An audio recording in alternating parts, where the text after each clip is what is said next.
প্রভুকে ধন্যবাদ দিই। প্রভু আশীষ করুক। আমরা আমরা প্রথমে আজকে আমরা প্রভুকে ধন্যবাদ দিই শুভ সকালকে।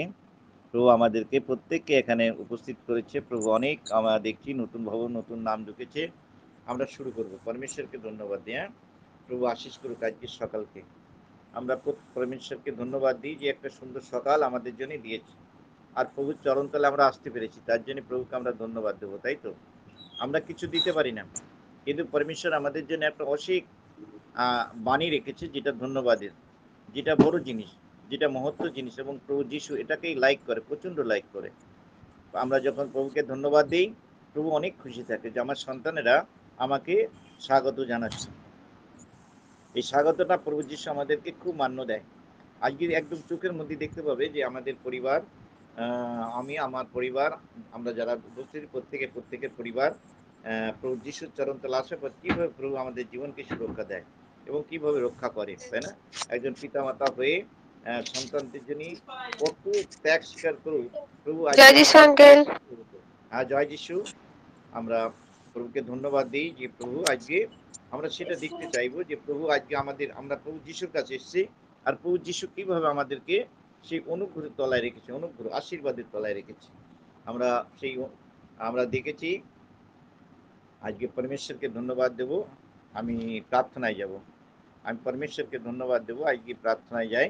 প্রথম প্রার্থনা, আজকে সিটা আছে, বলে আছো? সভাপতি বলে আছো? হ্যাঁ, জয় যিশু। জয় যিশু। ফার্স্ট প্রার্থনাটা তুমি আজকে করো, ঈশ্বরকে আহ্বান করো, প্রভু আমাদের মধ্যে উপস্থিত হোক। Praise the Lord, Father. Thank you, Jesus, প্রভু। আমি তোমাকে ধন্যবাদ করি প্রভু, মহান ঈশ্বরকে ধন্যবাদ দিই। ও প্রভু, তুমি সৃষ্টিকর্তার মালিক প্রভু। স্বর্গের সিংহাসন তোমার পিতা, পৃথিবীর পাদুয়াসন তোমার পিতা। পরমেশ্বর, আমি তোমাকে ধন্যবাদ করি প্রভু। আজকে তুমি সুন্দর একটা দিন দিয়েছো প্রভু, প্রত্যেকে একত্র মিলিত হতে সাহায্য করেছো প্রভু। এটা তোমারই সৃষ্টি প্রভু, তোমার দান প্রভু। তোমার অনুগ্রহ দয়া দিয়ে প্রত্যেককে তুমি আশীর্বাদ করেছো প্রভু। আমি তোমাকে ধন্যবাদ দিই, ধন্যবাদ করি প্রভু আজকের এই আমাদের সুন্দর সময় প্রভু, যে তোমার যে বাক্য বচনে বসেছি প্রভু, প্রত্যেককে তুমি আশীর্বাদ করো। তুমি এসো প্রভু, তুমি প্রত্যেককে হৃদয় অন্তর স্পর্শ করো যিশু বাবা। যা কিছু আত্মিক খাদ্য আছে প্রভু, তোমার দাসের মাধ্যম দিয়ে পরিতৃপ্ত করো প্রভু। আর প্রত্যেকটা বাক্য প্রভু নিগুড় তত্ত্ব বুঝতে আমাদের সাহায্য করো। হৃদয় অন্তর তোমাকে খুলে দিয়েছি প্রভু, আমরা তোমার চরণতলে ভগ্ন হৃদয় নিয়ে বসেছি প্রভু। আশীর্বাদ করো প্রভু তোমার এই সুন্দর দিনকে প্রভু। তুমি সর্বদাই সাথে আছো, সঙ্গে আছো প্রভু। আজকে সারা দিনের ভার তোমার হাতে রাখলাম। আর এই সুন্দর সময় যা কিছু আমাদের খাদ্য আছে, শুরু থেকে শেষ পর্যন্ত তোমার চরণতলে রাখলাম। তুমি আশীর্বাদ করলে পিতা, আর তুমি উপস্থিত হলে পিতা। প্রত্যেকে যারা উপস্থিত হয় না পিতা, তাদেরকে হতে সাহায্য করো, তাদেরকে তুমি আশীর্বাদ করো। তুমি স্বর্গদূত রাজ্যে ঘিরে রেখো প্রভু। আর তোমার যা কিছু আত্মিক খাদ্য পরিতৃপ্ত করবে সর্বদাই পিতা। আর আমরা যেন তোমাকে ধন্যবাদ দিতে পারি পিতা। পরমেশ্বর, সেই শক্তি জ্ঞান তোমার দাসের মাধ্যমে আরো দাও প্রভু। শক্তি সবল করে তৈরি করো প্রভু, তোমার হাতে রাখলাম। সমস্ত ভার তোমার হাতে দিয়ে আমার একটা একমাত্র ত্রাণকর্তা যীশু খ্রিস্ট পবিত্র আত্মার নামে চাইলাম। তুমি স্বর্গরাজ্য থেকে শুনলে আর কার্য করলে। আমেন। আমিন। আমেন। আমিন। পরমেশ্বরকে আমরা ধন্যবাদ দিই। প্রভু সুন্দর সকালে প্রভু তাকে আহ্বান আমেন। করলাম। এবার আমরা আনন্দ করব, কেননা গীত গান হচ্ছে আমাদের জীবনের সবচেয়ে আনন্দ। দাউদ বলেছে, আমি মনের আনন্দে গান করি। তাই পরমেশ্বরের সেই মনের আনন্দের গান আমরা, পরমেশ্বর আমাদের হৃদয়ান্তর দিয়েছে, আনন্দ দিয়েছে, খুশি দিয়েছে। আর আমরা তার গীত গান গেয়ে আমরা আমাদের জীবনকে সৌন্দর্য রাখবো এবং আনন্দের মধ্যে রাখবো। আমরা গান শুরু করি। কেউ যদি গান করতে চায় করবে। আঙ্কেল করবো? হ্যাঁ, করবো। হ্যালো। আমার আওয়াজ পাচ্ছিস রে? করবো হ্যাঁ গান। হ্যালো। হ্যাঁ, করো। আমি দুটো গান গান করো, গান তো করতে হবে, করো না। করবো, হ্যাঁ, করো না। করছি। প্রভুকে ধন্যবাদ। হে প্রভু দেখা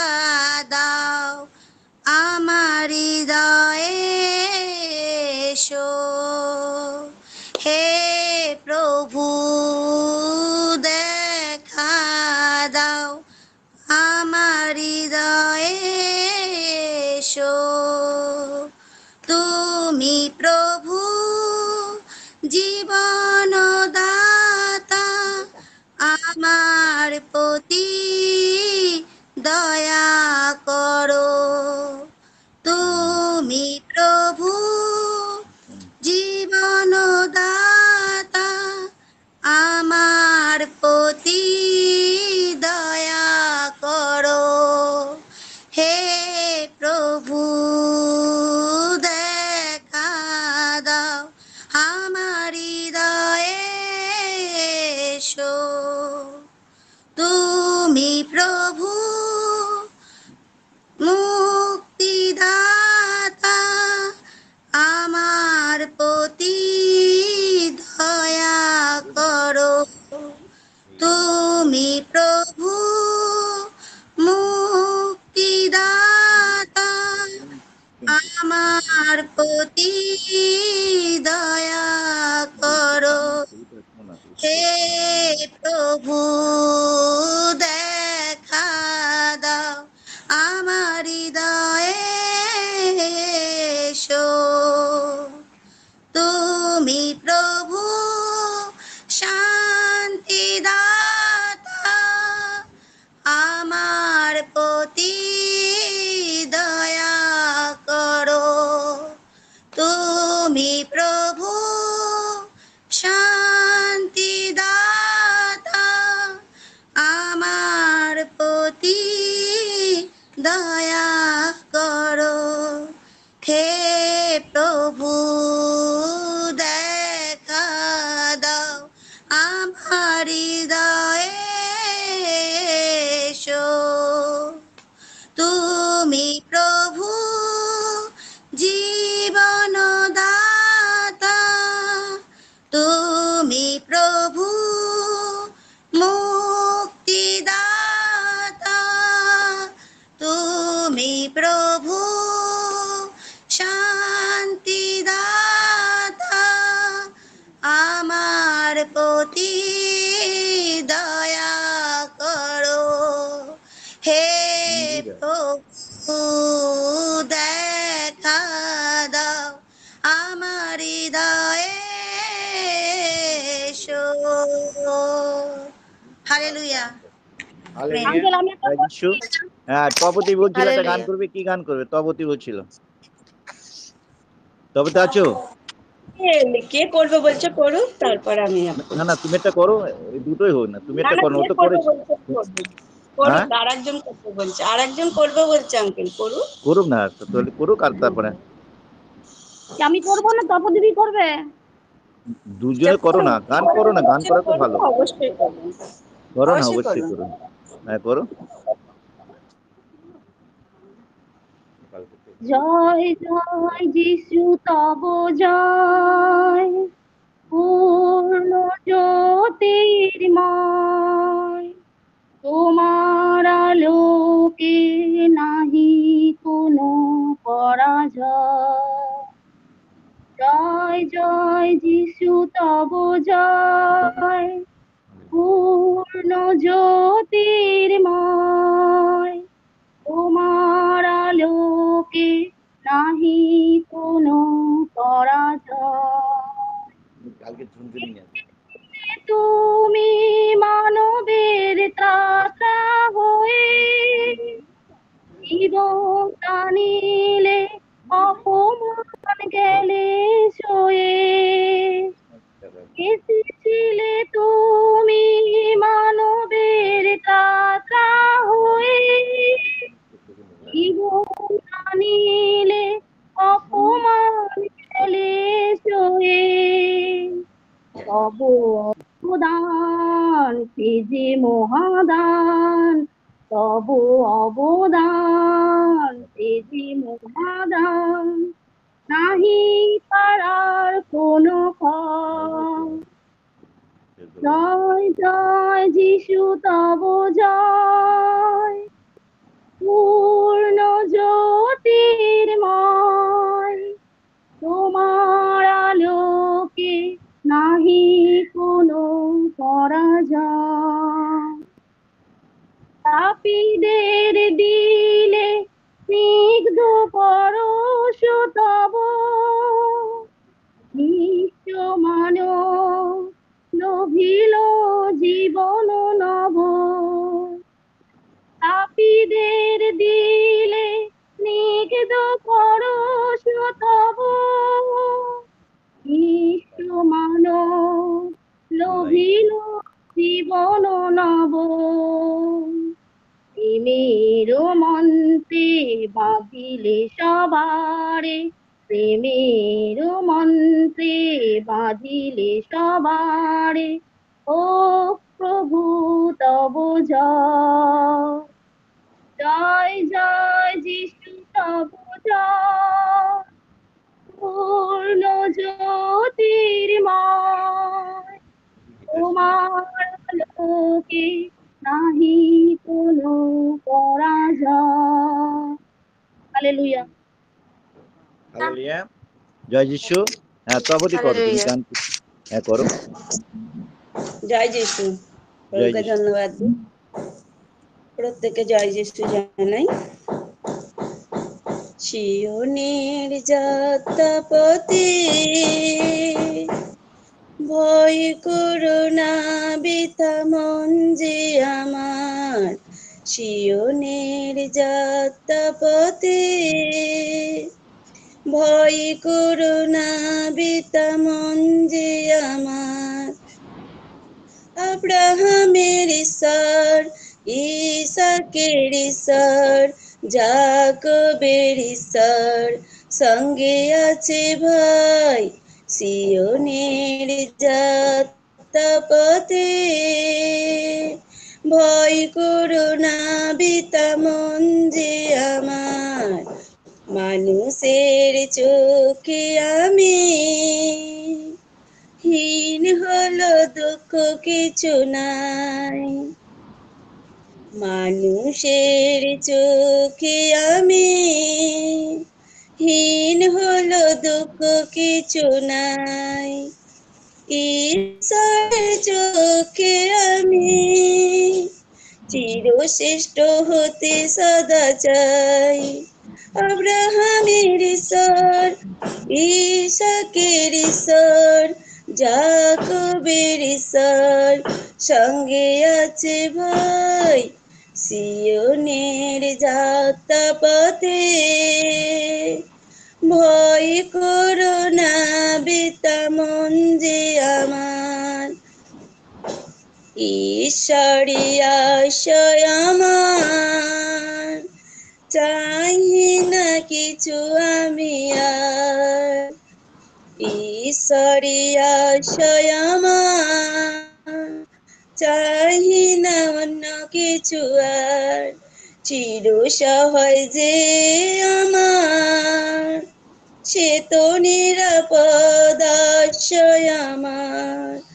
আব্রাহামের ঈশ্বর, ইসাকের ঈশ্বর, যাকবের ঈশ্বর সঙ্গে আছে ভাই, সিওনের যাত্রাপথে ভয় করো না বৃথা মন।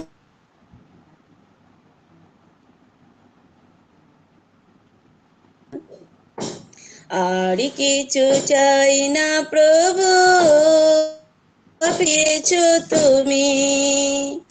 আর চাই না প্রভু, সব কিছু দিয়েছ তুমি। স্বর্গ হতে মান্না দানে লালন পালন করেছ মোদের। আব্রাহামের ঈশ্বর, ইসাকের ঈশ্বর, যাকবের ঈশ্বর সঙ্গে আছে ভাই, সিওনের যাত্রাপথে ভয় করো না বৃথা মন যে আমার। সিওনের যাত্রাপথে ভয় করো না বৃথা মন যে আমার। আব্রাহামের ঈশ্বর, ইসাকের ঈশ্বর, যাকবের ঈশ্বর সঙ্গে আছে ভাই, সিওনের যাত্রা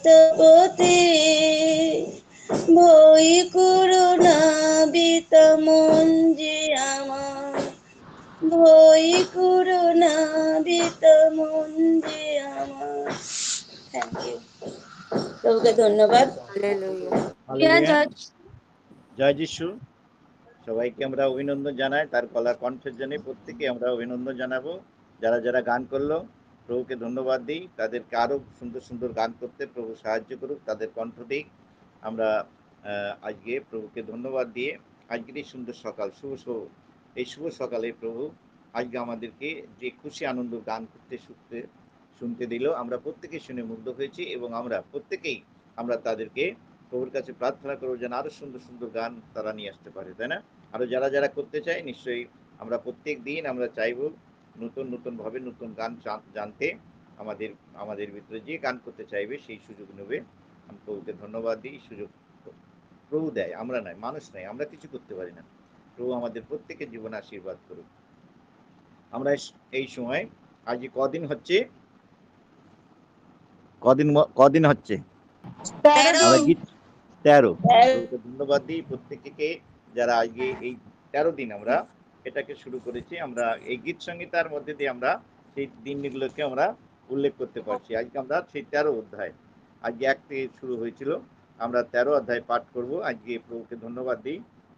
দেখি সে দাসনগরে আছে, পিঙ্কি আছে, পিঙ্কি, হ্যাঁ আছি আঙ্কেল, হ্যাঁ আছি। তাহলে আজকে 13টা পড়ো।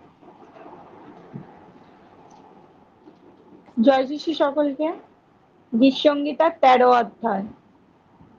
কতকাল সদাপ্রভু আমাকে নিয়ত ভুলিয়া থাকিবে, কতকাল আমা হইতে তোমার মুখ লুকায়িত রাখিবে, কতকাল আমি প্রাণের মধ্যে ভাবনা করিব, চিত্তের মধ্যে বিষাদকে দিন মানে রাখিব, কতকাল শত্রু আমার উপরে উচ্চ থাকিবে।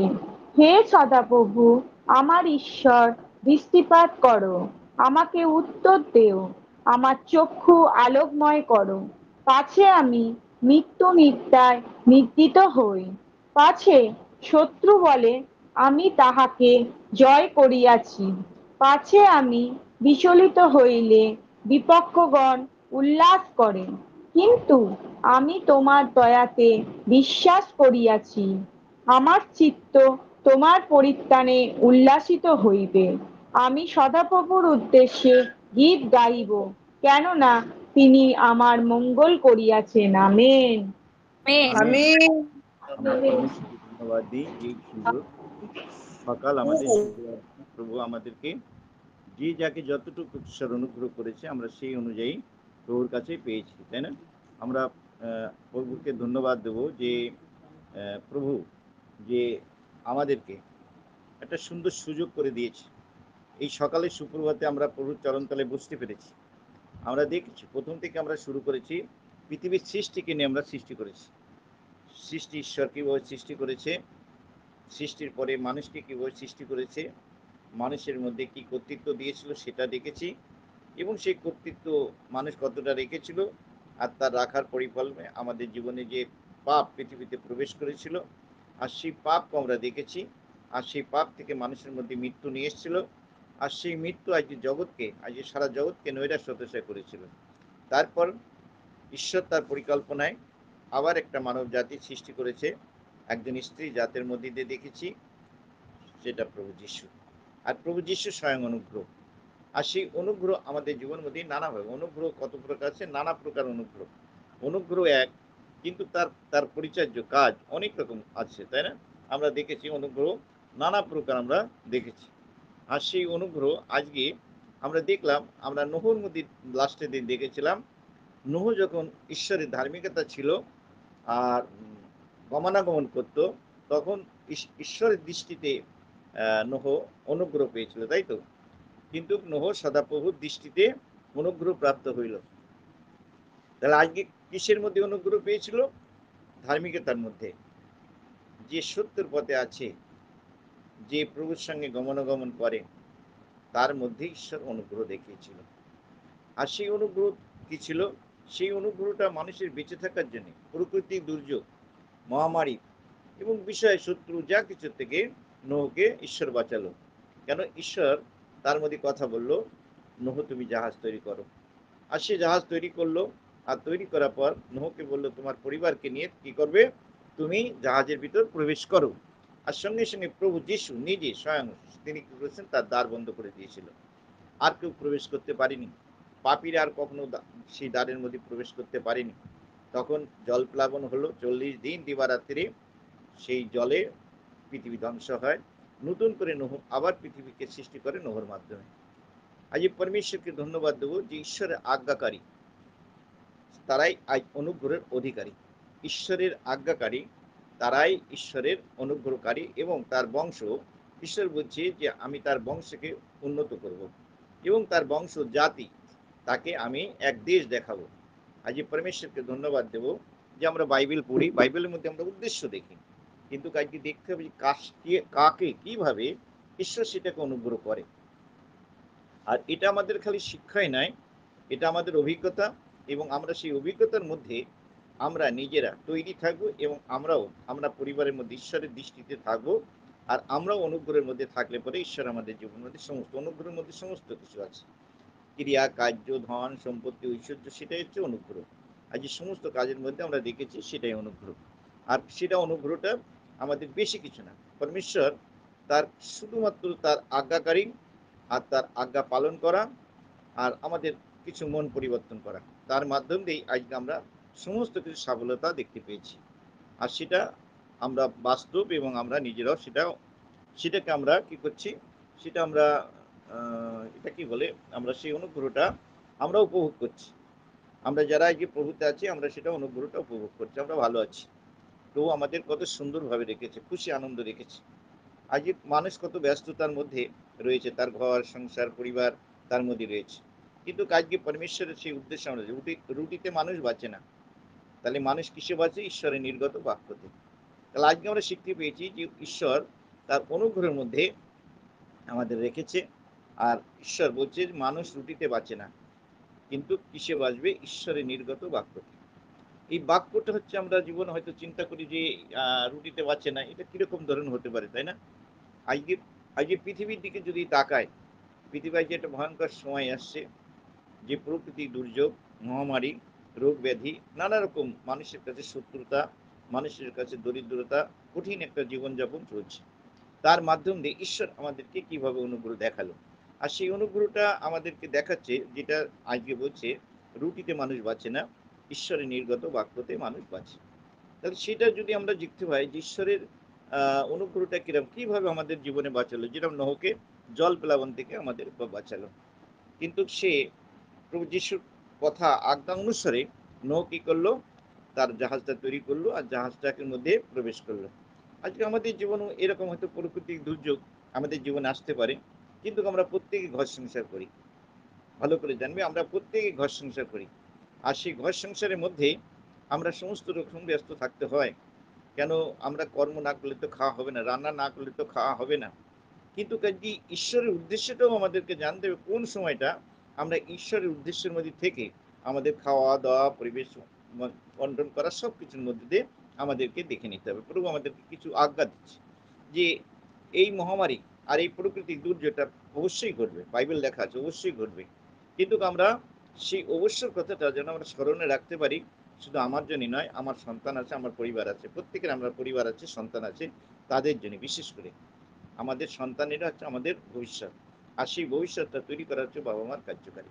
অনেকেই হচ্ছে বাবা মা বলা সত্ত্বেও তারা হয়তো বুঝতে পারছে না যে ঈশ্বরের কাছে, প্রভু যিশুর কাছে আসা আমাদের জীবনের জন্য কত প্রয়োজন। আমরা তার জন্য দুঃখিত নয়, আমরা প্রার্থনা করব, আমরা প্রার্থনা করব যেন তারা প্রভু চরণতলে যেতে পারে। কেন প্রয়োজন আছে? আজ যদি আমরা একটা বাক্য দেখি, সেই বাক্যের মধ্যে ঈশ্বর আমাদের জীবনে সেটা আমাদের দেখাবে। আমি দেখাবো, লুক বের করো, লুকের 21 অধ্যায় আমি 34 বাক্যটা একটু দেখবো। মানুষ রুটিতে বাঁচে না, কিন্তু সেই বাক্যটা আমাদের জীবনের জন্য কখনো সফলতা যখন হবে, তখন সেই সময় আমরা কিভাবে বাঁচতে পারবো এবং আমার পরিবার কি করে বাঁচবে। লুক বেরেছো? লুকের 21 অধ্যায় বের করো। 21-এর কত আঙ্কেল? 21 অধ্যায় 34টা বল। 34।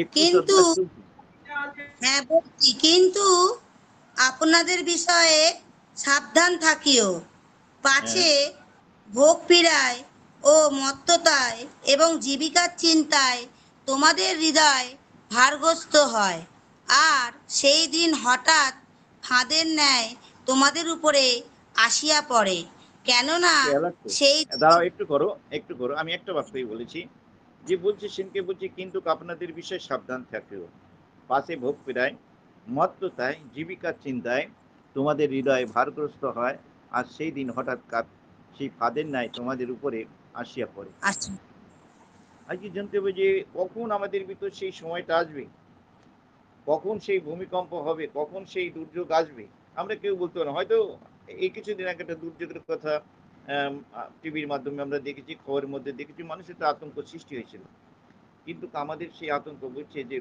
যুদ্ধ জনরবর্ষণ হবে, তোমরা ব্যাকুল হবে না। এটা কোনো একটা মারাত্মক জিনিস। এত বড় একটা পৃথিবীর মধ্যে এত বড় একটা ঘটনা ঘটবে, ভারতবর্ষের মধ্যে এরকম একটা ঘটনা ঘটবে, আর তাতে আমাদের বলছে তোমাদের ব্যাকুল হওয়ার কোনো কারণ নেই। কিন্তু আমাদের সেটা হচ্ছে অ্যালার্ট। আমরা কোথায় প্রভুর কাছে আমরা কিভাবে থাকবে, জাগিয়ে থাকবো, প্রার্থনা করি। কেন তোমাদের সম্মুখে কোনো পরীক্ষা এসে পড়ে, বাইবেল আমাদের ভিতরে সতর্ক করেছে, অ্যালার্ট করেছে। তাহলে আজকে জানতে হবে যে আমরা কিভাবে আমরা নিজেরা বাঁচবো এবং আমার পরিবার বাঁচবে, এবং আমরা আমাদের আমাদের যত পবিত্র আত্মার সঙ্গে আমরা সঙ্গত হয়েছি তারা বাঁচবো। প্রত্যেকের জন্য আমাদের জীবনে প্রার্থনা আছে। কিন্তু এখানে খুব সুন্দর কথা দিয়ে আমাদেরকে বুঝিয়েছে, কিন্তু আপন বিষয় সাবধান। এই সাবধানতা আমাদের জীবনের মধ্যে কোথায় কোথায় আসবে? কেন আমরা যখন সংসার জীবন করবো, হ্যাঁ সংসার তো করতেই হবে, ঘর সংসার করতে হবে, রান্না করতে হবে, বাজার করতে হবে, কাজ করতে হবে, সবকিছু করতে হবে। কিন্তু তার মাধ্যম দিয়ে আজকে আমরা প্রভুর কাছে প্রভুর উদ্দেশ্যটাকে কতটুকু সময় আমরা নিতে পারবো, প্রভুর চরণতলে বসে কতটুকু আমরা সেই উদ্দেশ্যটাকে নিতে পারলে আমি বাঁচতে পারি, আমার পরিবার বাঁচতে পারে। তাই এখানে অলর্ট করছি, কেন আপনাদের বিষয়ে সাবধান থাকিও, পাশে ভোগ পীড়ায় ও মত্ততায়, জীবিকার চিন্তায়। প্রত্যেকটা মানুষ আমাদের জীবনে জীবিকা আছে, তাই না? আমাদের জীবনের চিন্তা আছে, আমাদের ঘর পরিবার আছে, আয় রোজগার আছে, প্রত্যেকটা মানুষের জন্য। কিন্তু সব থেকে বড় জিনিস হচ্ছে যেটা হচ্ছে অনুগ্রহ। যে অনুগ্রহটা আমাদের সঞ্চয়ের মূল মূলধন।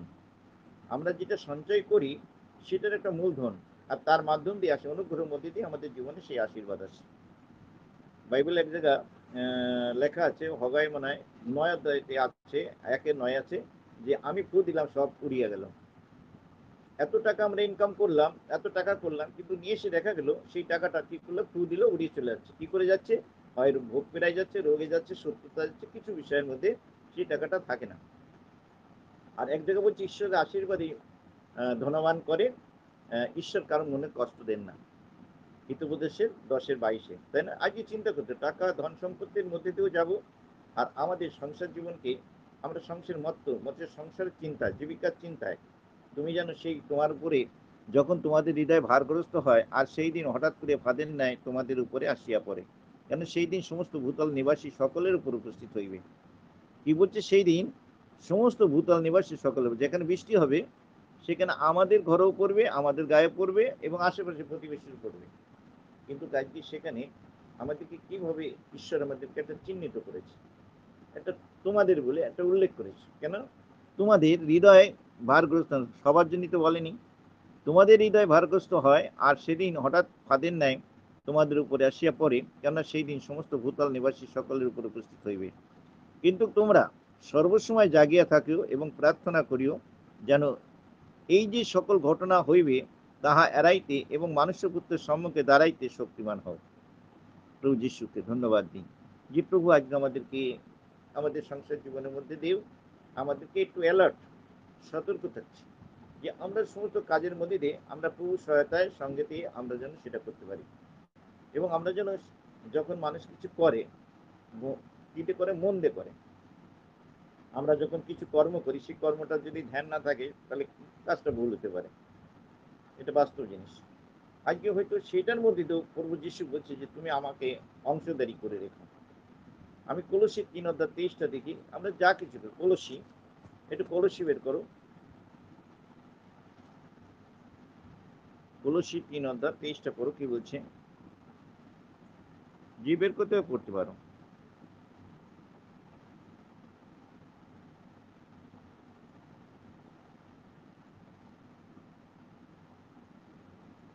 পেয়েছো কেউ?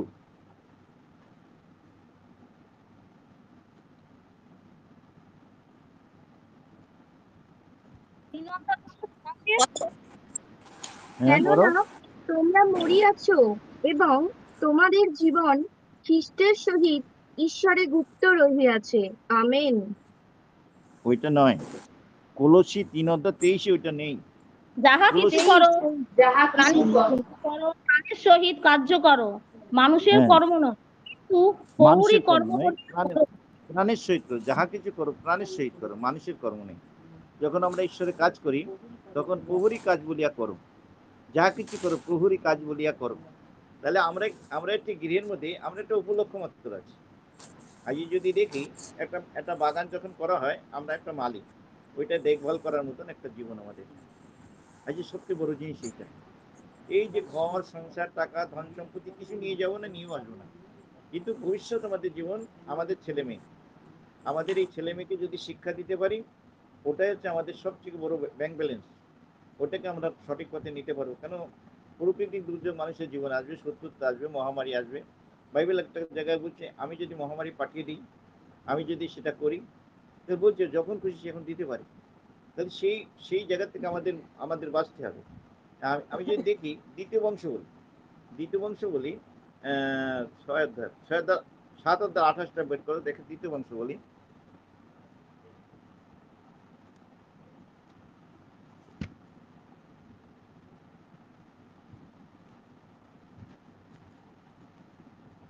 ছয় অধ্যায় 28, 6 অধ্যায়। দেশের মধ্যে যদি দুর্ভিক্ষ হয়, দুর্ভিক্ষ হয়, যদি য- যদি মহামারী হয়, যদি শস্যের শোষ কি ম্লানি কি পঙ্গপাল কিংবা কীট হয়, যদি তাহাদের শত্রুগণ তাহাদের দেশে নগরে নগরে তাহাদিগকে অবরোধ করে, যদি কোনো মারির বা রোগের প্রাদুর্ভাব হয়, করো, তাহলে কোনো ব্যক্তি তাহা হইলে কোনো ব্যক্তি বা তোমার সমস্ত প্রজা ইসরায়েল, যাহারা প্রত্যেককে আপন আপন মনোপীড়া ও মর্ম ব্যথা জানেন, এবং করো এই এই গৃহের দিকে যদি অঞ্জলি বিস্তার করিয়া কোনো প্রার্থনা কি বিনতি করে, তবে তুমি তোমার নিবাসস্থান স্বর্গ হইতে তাহা শুনিও এবং ক্ষমা করিও এবং প্রত্যেক জনকে স্ব সমস্ত পথ অনুযায়ী প্রতিফল দিও। তুমি তো তাহাদের অন্তঃকরণ জানো, বলো কেননা এক তুমি তো তাহাদের অন্তঃকরণ জানো, কি পড়ছে যেন, করো। ফোনে একটা ফোন আসছিল বলে অসুবিধা হচ্ছিল। কেননা একমাত্র তুমি মনুষ্য সন্তানদের অন্তঃকরণ জ্ঞাত আছো।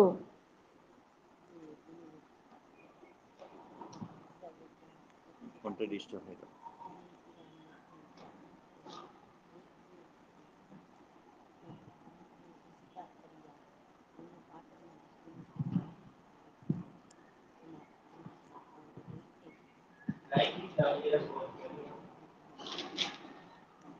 এইটা কতটা একটু বলবে কেউ? ফোনটা ডিস্টার্ব। দ্বিতীয় ছয়ের আটা বংশাবলী 6:28।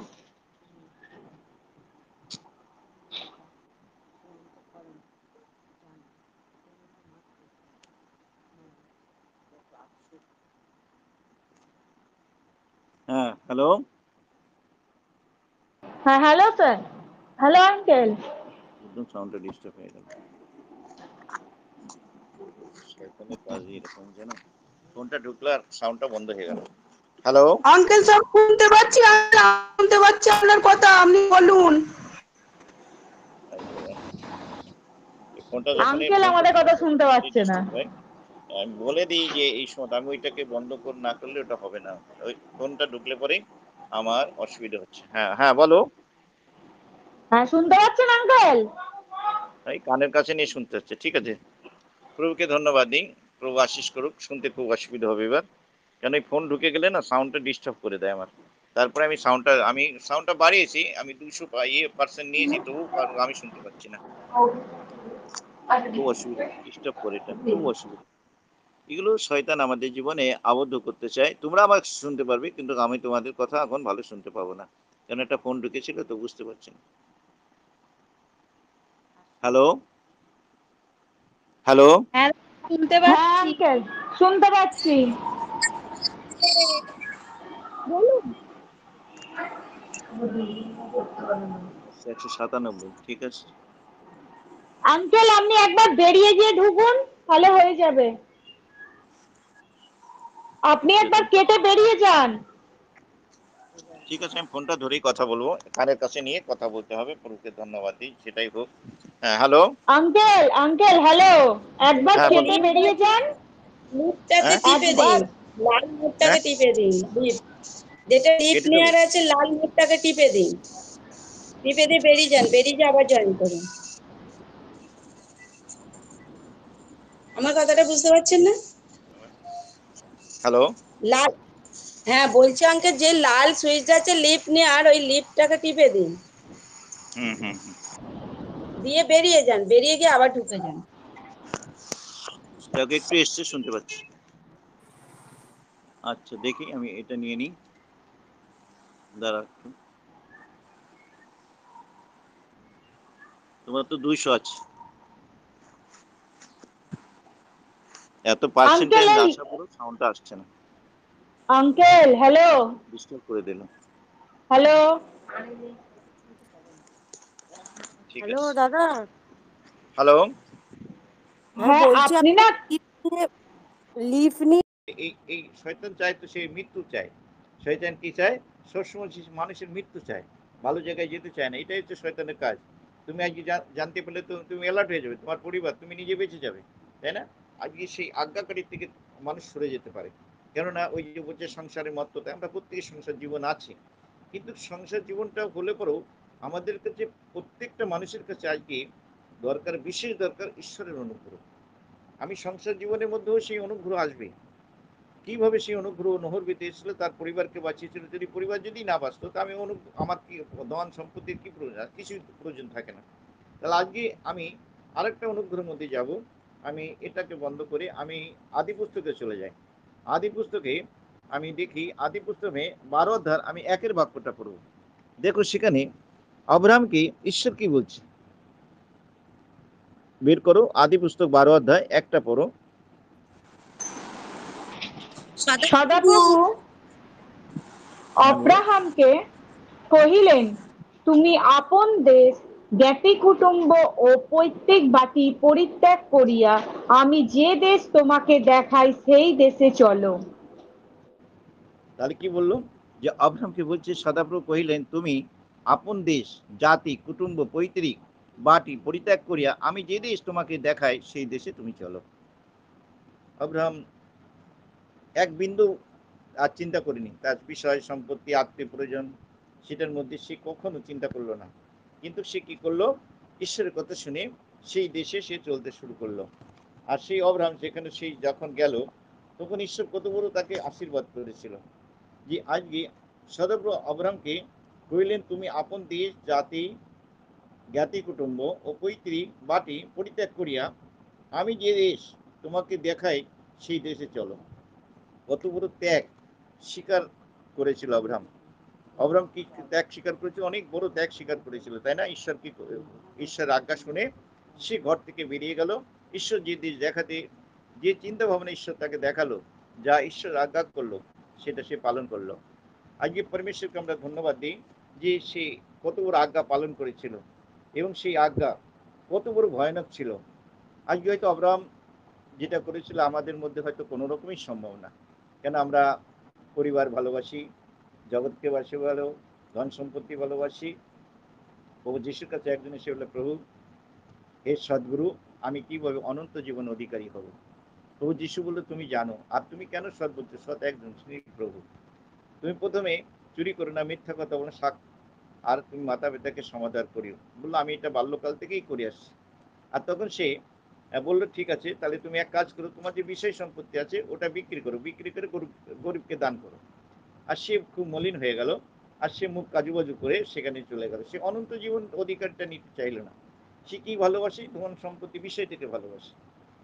এই নয় যে আমি তোমাদেরকে বুঝাচ্ছি যে তোমরা সংসারে কাজ করো, কামাই করে বন্ধ করে দিয়ে তুমি আমার এই এই কথাগুলো শুনো, তা নয়।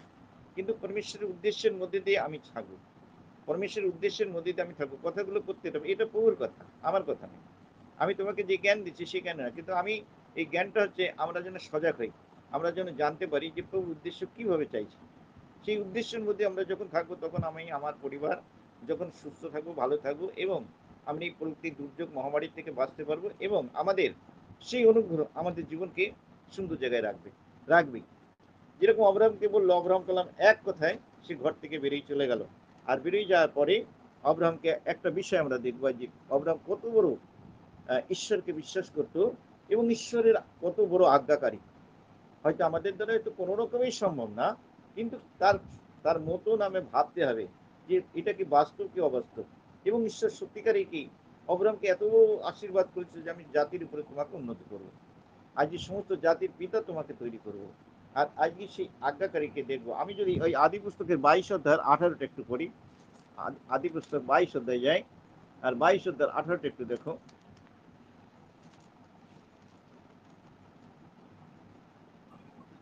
আর তোমার বংশে পৃথিবীর সকল জাতি আশীর্বাদ প্রাপ্ত হইবে, কারণ তুমি আমার বাক্যে অবধান করিয়াছ। আমেন। তুমি আমার বাক্যে অবদান করিয়াছ। তাহলে কি বলছে? তুমি আমার বাক্য অবদান করেছি। কি অবদান করেছিল বলতে পারো? কি বাক্য সে শুনেছিল? কজন জানো? কি অবদান করেছিল? আব্রাহামকে কি বাক্য?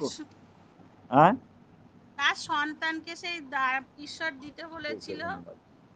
তার সেই সন্তানকে। কত বড় মহত্বর কথা, কত বড় গুরুত্বপূর্ণ কথা। আজকে প্রভু আমাদের জীবনে, তবে প্রভুর কথা এই উদ্দেশ্যটা আমাদের জীবনের মধ্যে আমরা হয়তো সেটা হয়তো নাও করতে পারি, হতেও না পারে, এটা সম্ভব নয়। হয়তো এত বড় বিশ্বাসে আমরা হয়তো হতে পারবো না, কিন্তু তার উদ্দেশ্যের মধ্যে কিছু সফলতা তো আমাদের জীবনে আসবে। আমরা কিছুটা আজ্ঞা যদি পালন করি, আমরা ভবনে যা, তার সঙ্গে গমন। কিন্তু নোহকে দেখালো সে কি ছিল? একজন সৎ ব্যক্তি ছিল, ধার্মিকতা ছিল, আর ঈশ্বরের সঙ্গে গমনাগমন করত, তার পরিবার বাঁচিয়েছিল। আর এখানে অব্রাহামকে আর একটা বড় ভূমিকা দিয়েছিল। আমি চলে যাই 22-এ, আদি পুস্তকের 22-এর 1 থেকে পড়ি, সেখানে দেখব সেখানে কি বলছে। বই করেছে 22। এই সকল ঘটনার পরে ঈশ্বর আব্রাহামের পরীক্ষা করিলেন। হ্যাঁ, তিনি তাহাকে কহিলেন, হে আব্রাহাম। তিনি উত্তর করিলেন, দেখুন এই আমি। আমেন। তাহলে কি বললে? এই আমি পড়ি। তখন তিনি কহিলেন, তুমি আপন পুত্রকে, তোমার অদ্বিতীয় পুত্রকে, যাহাকে তুমি ভালোবাসো, সেই ইসাককে লইয়া আজ মরিয়া দেশে যাও, এবং তথাকার যে এক পর্বতের কথা আমি তোমাকে বলিব, তাহার উপরে তাহাকে হোমার্থে বলিদান করো। কত কঠিন কথা। আজকে বলছে যে তোমার যে সন্তানকে, তুমি যাকে ভালোবাসো, একমাত্র সন্তান, তুমি যাকে ভালোবাসো, তাকে তুমি বলিদানের জন্য, হোমার্থকের জন্য তুমি বলিদান করো। তখন পরে আব্রাহাম প্রত্যুষে উঠিয়া, তখন সকালে ঘুম থেকে উঠিয়া গর্দভ সাজিয়া 2 জন দাস ও আপন পুত্র ইসাককে সঙ্গে লইয়া হোমের নিমিত্তে কাষ্ঠ কাটিলেন, আর উঠিয়া ঈশ্বরের নির্দিষ্ট স্থানের দিকে গমন করিলেন। কোনো কষ্ট, দুঃখ বা সন্তানের যন্ত্রণা, সেটা সে চিন্তা করলো না। প্রত্যুষে উঠিয়াই সে কি করলো? ঈশ্বর আজ্ঞাকারী ছিল, আর সে আজ্ঞার মধ্যে সে যা যা প্রয়োজন ছিল তাই নিয়ে সেই দাস দাসী এবং 2 জন দাস এবং আপন পুত্র এবং ইসাককে লয়ে হোমের নিমিত্তে কাষ্ঠ কাটিলেন, আর উঠিয়া ঈশ্বর নির্দিষ্ট স্থানে, ঈশ্বরের দিকে কি করলো? সে গমন করলো। আর তৃতীয় দিবসে আব্রাহাম চক্ষু তুলিয়া দূর হইতে সেই স্থান দেখলেন। আব্রাহামকে যে দেশে বলেছিল সেই দেশে সে রওনা, সে হয়তো সেখানে চিনতো না, জানতো না, কিন্তু ঈশ্বর তার মধ্যে যে উদ্দেশ্য আছে, আর ঈশ্বর যে তাকে চালনা করছে, এটা করলাম সে বুঝতে পারলো। সে চোখ খুলে দেখলো যে আমাকে যে স্থানটা দেখিয়েছে সেই স্থানটা আমি এসে পৌঁছে গেছি। আর তখন আব্রাহাম আপন দাসীগণকে কহিলেন, তোমরা এই স্থানে গর্ধব সহিত থাকো, আমি যুবক আমার ওই স্থানে গিয়া প্রাণীপাত করি, পরে তোমাদের কাছে ফিরে আসিব। তখন আব্রাহাম হোমের কাষ্ঠ লইয়া আপন পুত্র ইসাককে স্কন্ধে দিলেন, এবং নিজ হস্তে অগ্নি ও খড়গ লইলেন। পরে উভয়ের একত্র চলিয়া গেলেন। আর ইসাক আপন পিতা আব্রাহামকে কহিলেন, হে আমার পিত। তিনি কহিলেন, হে বৎস, দেখো এই আমি। তিনি তখন তাহাকে কহিলেন, এই দেখুন অগ্নি কাষ্ঠ কিন্তু হোমের নিমিত্তে মিশ্রক কোথায়? যাকে বলি দেবে সে জানে না যে তাকে তাকে বলি হতে হবে। তখন তার বাবাকে বলছে যে আমরা অগ্নি নিয়েছি, কাষ্ঠ নিয়েছি, সব নিয়েছি, কিন্তু সেই মিশ্রক কোথায়? তখন কি বলছে আব্রাহাম? আব্রাহাম কইলে, বৎস, ঈশ্বর আপনি হোমের জন্য মেষ শাবক যোগাইবেন। কত বিশ্বাস, কত ঈশ্বর আমাদের জীবনের মধ্যে আমাদের এই এই দৃশ্যটাকে দিয়েছে। আমরা ছেলে মেয়েকে ভালোবাসি, নিশ্চয়ই ভালোবাসবো, কিন্তু আব্রাহাম কি চিন্তা করেছিল? আব্রাহাম চিন্তা করেছিল ঈশ্বরের দান, আর সেই ঈশ্বর, যে ঈশ্বর আমাকে এই দুনিয়া দেখাইছে। আব্রাহামের মনে এরকম চিন্তা ভাবনা হয়েছিল। আমি মনে করি ঈশ্বর যে আমাকে সৃষ্টি করেছে, আমার সন্তানকে সৃষ্টি করে, সে যখন বলিদান চাইছে, আমি আমি বিমুখ করব না। হয়তো এই মন মানসিকতা তার জীবনে তৈরি হয়েছিল। কিন্তু আমরা এই জগৎ সংসারের মধ্যে ছেলে মেয়েকে আমরা তো অত্যাধিক ভালোবাসি, আমরা ধন সম্পদ থেকে বেশি ভালোবাসি। কিন্তু আমি কি মনে করেছি যে এই সন্তান ঈশ্বর দান করেছে? বারবার করে বলছে যে মাতৃগর্ভে যখন রচনা করে আমি জ্ঞাত ছিলাম, ওটা ঈশ্বরের সন্তান। আর ঈশ্বর কি ওটাকে বলিদান চাইছে কি চাইছে না, আমার মনকে পরীক্ষা, তখন বললাম পরীক্ষা, আব্রাহামকে পরীক্ষা করলো যে ঈশ্বরকে কতটা বিশ্বাস করি। আজকে আমাদের এরকম জীবনে যদি আসে, আমরা হয়তো পারবো না, আমরা কি বলবো, সম্ভব না, আমার দরকার নেই অনন্ত জীবনের, আমার ছেলে তো বেঁচে থাক। কিন্তু যে সৃষ্টি করে, যে সন্তানকে সৃষ্টি করেছে, সে সন্তানটা তার। আমি একজন মালি, বাগান, একটা বাগানের মালি, আমাকে সেই সন্তানকে দেখশোনা, আমি মালি হয়ে একটা বাগানকে যেরকম দেখাশোনা করি, ঠিক সেই রকম তদ্রূপ আমি আমার সন্তানকে দেখতে পারি। তার ভবিষ্যৎ আমি তৈরি করতে পারি না, আমি তাকে শিক্ষা দিতে পারি। আজ এই শিক্ষার মধ্যে যদি আমি তাকে আনতে পারি, আমার বাধ্যগত হয়, ঈশ্বরের আজ্ঞাকারী হয়, তাহলে সে জীবন লাভ করতে পারবে। সেখানে কত সুন্দর কথা বলছে। অবরাম কহিলেন, বৎস, ঈশ্বর আপনি হোমের জন্য মেষ শাবক যোগাইবেন। পরে উভয়ে একসঙ্গে চলিয়া গেলেন, ঈশ্বরের নির্দিষ্ট স্থানে উপস্থিত হইলেন। অবরাম সেখানে যজ্ঞবেদী নির্মাণ করিয়া কাষ্ঠ সাজাইলেন। পরে আপন পুত্র ইসাকে বাঁধিয়া বেদিতে কাষ্ঠের উপর রাখিলেন। পরে আব্রাহাম হস্ত বিস্তার করিয়া আপন পুত্রকে বধ করণার খড়গ গ্রহণ করিলেন। এমন সময় আকাশ হইতে সদাপ্রভু দূত তাহাকে ডাকিলেন, কহিলেন, অব্রাহাম, অব্রাহাম। তিনি কহিলেন, দেখুন, এই আমি। পরমেশ্বরকে ধন্যবাদ দিই যে প্রভু যিশু আমাদের জীবনে অনিষ্টি চায় না, কিন্তু তার উদ্দেশ্য আমাদের জীবনকে পালন করতে বলছে। এই উদ্দেশ্যটার মধ্যে আমরা যেন আমাদের জ্ঞান অর্জন করতে পারি। যখন ইয়োব যখন তার সবকিছু নিয়ে, তার স্ত্রী বলছিল, কি বলছিল, তুমি এখন ঈশ্বর বিশ্বাসী, তোমার সবকিছু নিয়ে নিয়েছে, তারপর বলছে যে দেয় সেই নেয়, যে দেয় সেই নেয়। কিন্তু আমাদের এই জীবনটার মধ্যে আমরা যেন এই শিক্ষায় আমরা শিক্ষিত হতে পারি, আমরা যেন এই জিনিসটাকে ধরতে পারি, আমাদের জীবন, ভবিষ্যৎ, সন্তান, কিছুই আমাদের কিছু নেই। আমরা যদি ঈশ্বরের আজ্ঞাকারী হই, এত বড় পরীক্ষা হয়তো আমাদের জীবনে আসবে না। শুধু যদি নহর মতন, শুধু যদি আমরা ধার্মিকতা গমন করি এবং সিদ্ধ একটা শুদ্ধ মানুষ হতে পারি, আর তার সঙ্গে যদি গমনাগমন করতে পারি, আমার পরিবার বাঁচবে, আমার পরিবারকে বাঁচানোর দায়িত্ব আমার। কিন্তু সত্যিকারের বাস্তবটা দেখতে হবে। এই প্রকৃতি দুর্যোগ, মহামারী, শত্রু, আজকে এই পৃথিবীর দুর্দশা, আজকে মানুষের নৈরাশ, হতাশা, কতগুলো কারণ আছে। সেই কারণ থেকে আমি বাঁচবো, কি করে বাঁচবো? আমাকে, আমার পরিবারকে বাঁচতে হবে। আজকে এই অনুগ্রহটা আমাদের জীবনের মধ্যে কত আশীর্বাদী, যে এই অনুগ্রহটা ঈশ্বর আশীর্বাদ, যখন আমি আজ্ঞাকারী হব, এই আজ্ঞাকারী হচ্ছে ঈশ্বরের সবথেকে বড় অনুগ্রহ। তাই সেখানে সেখানে দেখলো যে সেখানে কি করলো, তখন কি বললো, এই যে আমি কি বললো, তখন তিনি বললেন, যুবকের প্রতি তোমার হস্ত বিস্তার করিও না। বলছে তুমি সেই হস্তকে তুমি হত্যা করো না, ওর প্রতি কিছু করিও না, কেননা এখন আমি বুঝলাম তুমি ঈশ্বরকে ভয় করো। আমিন বলো, আমিন। আমেন আমেন আজকে আমেন। ঈশ্বরকে আমরা ভয় করব, ঈশ্বরকে আমরা জানবো যে ঈশ্বর আমাদেরকে, আমাদের জীবনকে কিভাবে রাখতে চায়। আমেন। আমরা ভক্তিরায়, সংসারের মধ্যতায় আমাদের জীবনে যেন সেই ফাঁদ না আসুক। বলছে তুমি জাগিয়া থাকো, প্রার্থনা করো। একটা খ্রিস্ট পরিবার বড় কঠিন পরিবার, অত সহজ পরিবার নয়, সাধারণ পরিবার নয়। একটা খ্রিস্ট পরিবারের মধ্যে সবসময় আশীর্বাদের প্রয়োজন আছে, অনুগ্রহের প্রয়োজন আছে। আর সেই অনুগ্রহ হচ্ছে আমরা তার আজ্ঞাকারী যখন হব। আমাকে আপন অদ্বিতীয় পুত্র দিতে অসম্মত নও। তখন অব্রাহাম চক্ষু তুলিয়া চাহিলেন, আর দেখো তাহার পশ্চাৎ দিকে একটি মেষ তার শৃঙ্গ ঝোপে বদ্ধ পরে। অব্রাহাম গিয়া সেই মেষটিকে লইয়া আপন পুত্রের পরিবর্তে হোমর্তে বলিদান করলেন।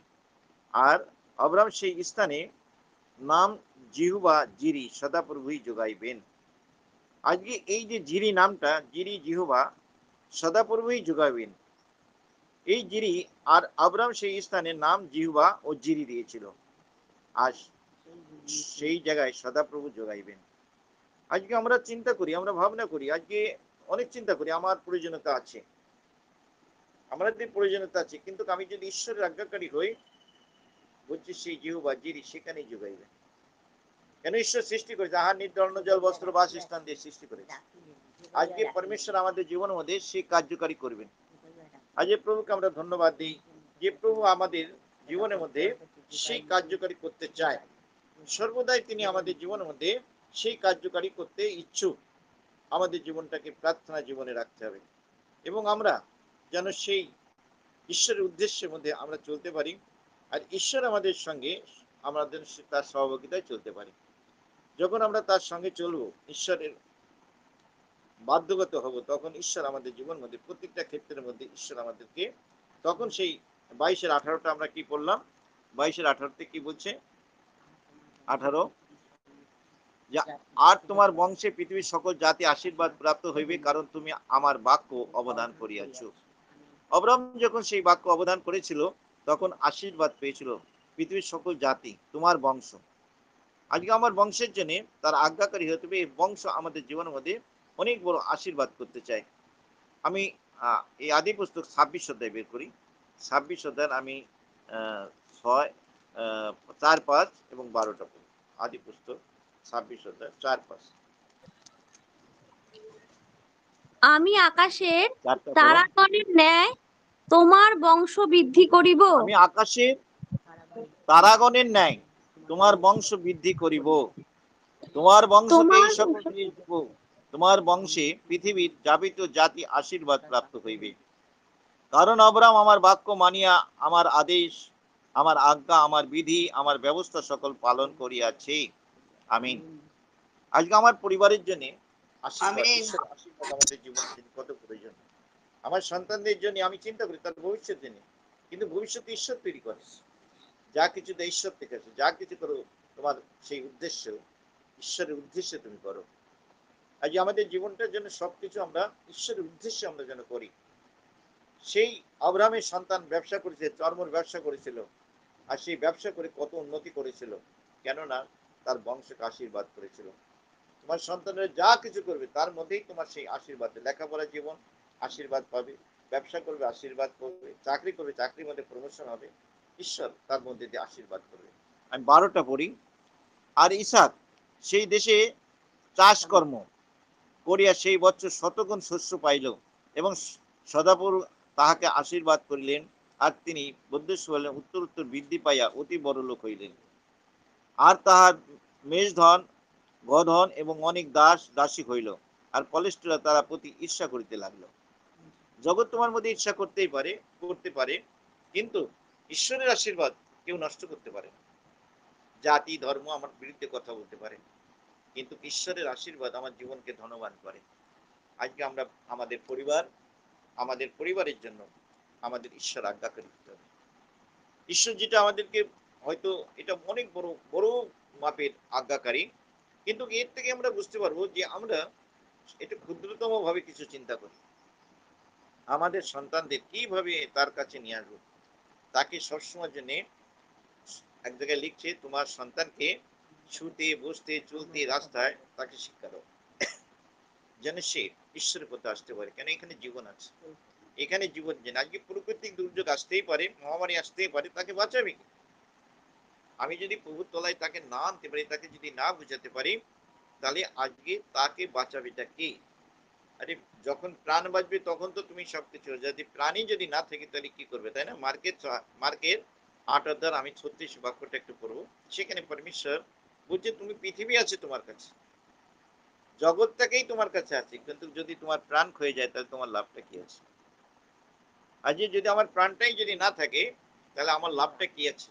আমার যদি কতজনের প্রিয়জন আজকে প্রিয় সন্তান হারিয়ে ফেলেছে, প্রাকৃতিক দুর্যোগে আমপানে হারিয়েছে, কেউ হয়তো শত্রুতা হারিয়েছে, এই যে ইলেকশন ভোট আছে তাদের মধ্যে কতজন মরে গেছে, এই রোদ্দুরে প্রখর রোদ্দুরে কত লোক মারা গেছে, আজকে করোনাতে মারা গেছে, কত রকম লোক মারা গেছে, বাবা মা মেরেছে, সন্তান মারা গেছে।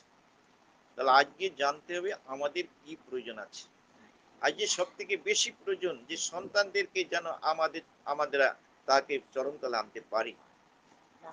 আমি হিতোপদেশ 7:2 পড়বো, হিতোপদেশের 7:2 পরে আমরা প্রার্থনায় যাব।